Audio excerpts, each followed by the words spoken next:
What is going on, everyone? Chris with Journals, Comics, and Pop Culture. Hope everyone is having a good weekend. I had a crazy week last week on my channel. A lot of videos. It sparked up a lot of discussion, and we're going to kind of be continuing that discussion today. If you guys aren't subscribed to the channel yet, please take some time to do so. Hit the notification bell. Check out the awesome links below to Custom Journals Comics merch, how you could become a Patreon at just $3.99 a month to help support the channel and get special perks as well. And of course, friends of the channel and affiliates, tons of links below. Guys, let's go into this topic today. So I did my video last week discussing, a lot of elements of the negative aspects of collectors within the hobby and how they look at the hobby. The naysayers, the doomsdayers, comic books are disappearing, the hobby's going away, and then ultimately I did a video saying, why do so many collectors seem to hate comics, right? I have a comment that I'm going to read today to you all from a friend of the channel, a really awesome individual that I highly respect, somebody that's been in the industry and in the hobby for a very, very long time, and he shared a bit of a story that basically spans the last 50 years. This was on my video, Why Do Collectors Hate Comics? So guys, without further ado, big shout out to friend of the channel, Collecting Chaos, who actually is a content creator himself. So I will leave his link below for you guys to check out his channel as well. Go give him a sub. But I'm going to read this to you guys because I think it just speaks volumes to, for one, the points that I was trying to make, and for two, to really take this approach of where we've been as hobbyists and within the comic book industry, where we are currently at, and where we're going. So again, without stating anything more, let me dive in to Collecting Chaos's comment here. All right, guys. Quote. I started collecting comics in the late 60s and got really serious about it in the early 70s. X-Men was a reprint book at that time, and the industry was just starting to rebel against the comic code. It spelled doom for the industry, and I know several people that switched from comics to stamps, coins, and sports cards because, well, comics were dead and had maybe a few years left. Look at that. They were saying the same thing back then, right? Continuing on here.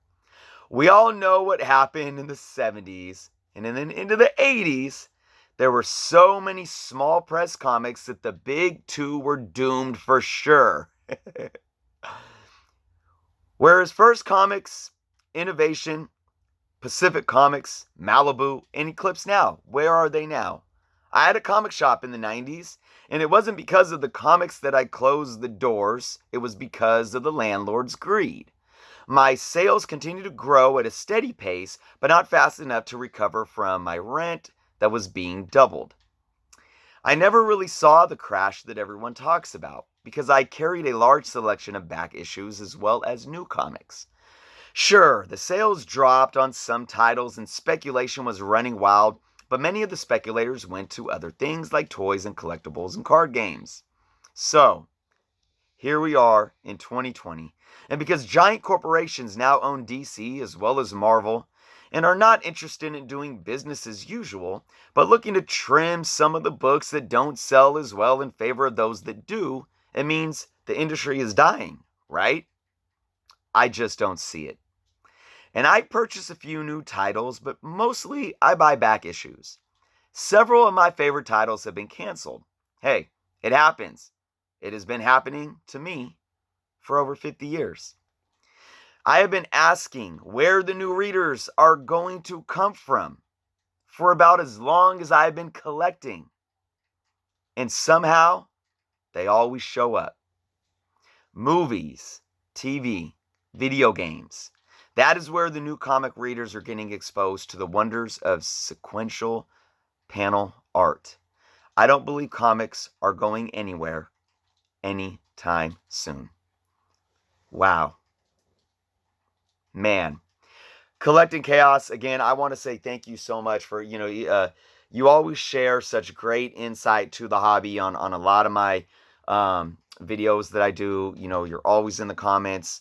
And I just love reading your wisdom and your stories and all the experience that you bring to the hobby. And I pinned this comment on this video.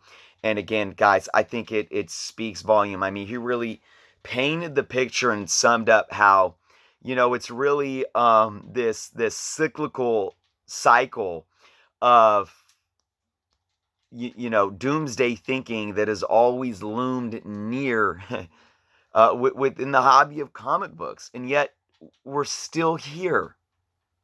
We are still here.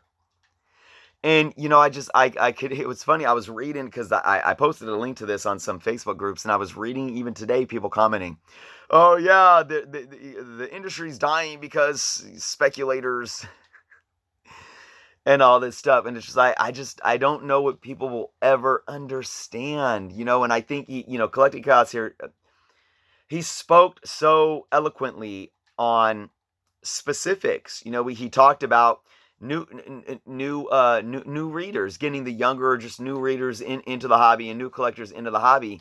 And he says, "Look, we've been wondering that for 50 plus years, and yet they still keep coming, right?" He talked about the issues of DC and Marvel being ran by these corporations that have so much under their umbrellas, right? And it's like, oh, they're cutting back, but is this a bad thing? It's just it's something that's continued to evolve and to grow. And I like how he talked about his experience, being a comic book store owner in the 90s, and how, the reason why he shut down had really nothing to do with comic books at all. And even though, there was the crash of the mass production of comics, the crash within the value of the books, there was still a market there, especially with back issues. And that correlates to what I talk about constantly about the primary market and the secondary market having to be these two things that coexist, that actually help each other out. It's like the yin and the yang of the industry in totality. When everyone says, "Oh, the secondary market doesn't mean anything," it does. It does so much. So I had to make a video sharing this with everyone. I wanted everyone that watches my channel, that's watching this video now, to really take this in, because again, it speaks volumes to somebody that has been in the industry as a collector, and is somebody that has worked within the industry for over 5 decades, guys. It's just points to the fact that, and I've said this so many times though this last week, the industry is not foolproof. All right? The industry isn't without problems. But the biggest issue that's out there is the fact that people cannot adapt to change. It's not the industry, it's the individual. And there's so many individuals in this hobby that'll continue to focus on the negative instead of try to focus on the positive and just focus on what they love, how they want to collect, and know that that option is still out there, and it's not going away anytime soon. It's not. And in reality, there's more options. The way that collectors collected in the 70s or 80s or even 90s, that way is still there, but there's other ways as well. A lot of people that want to get into collecting the graphic novels or the trades or the digital, or that want to speculate or want to buy variants and all this stuff, that's there too. The industry has actually evolved to open more doors. The comic book hobby is not so one-sided these days. It's multifaceted in so many different ways. And to his point here, and what he was talking about, how we get exposed, video games, TV, movies, multi-billion-dollar box office cinema. These are all things that are, connected with the hobby of comic books. Okay? So again, guys, I had to share that. I am probably going to make a video later this week talking more about I want to talk a little more and focus more on the speculator aspect, which I've talked on before, but I want to focus specifically on that because I think this idea of it's the idea of the bloated prices, right? The problem with the industry is that it's only speculators that are making the books have prices that aren't fair market value.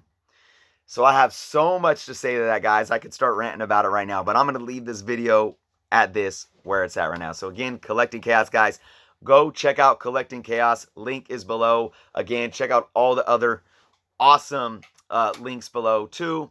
I will be having my patron only contest in the near future. We're still needed to get some more patrons. We're almost halfway there, and again, it's only $3.99 a month. You help support the channel. You do get perks as well, and you get automatically entered into the patron only contest. I will be announcing more prizes for that contest soon as well. And I also want to say one more thing before I wrap up.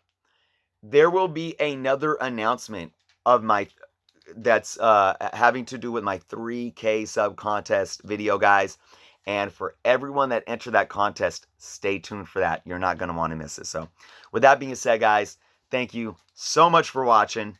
Again, if you aren't subscribed to the channel, please do so. Leave some comments and thoughts below. Be well, and until next time.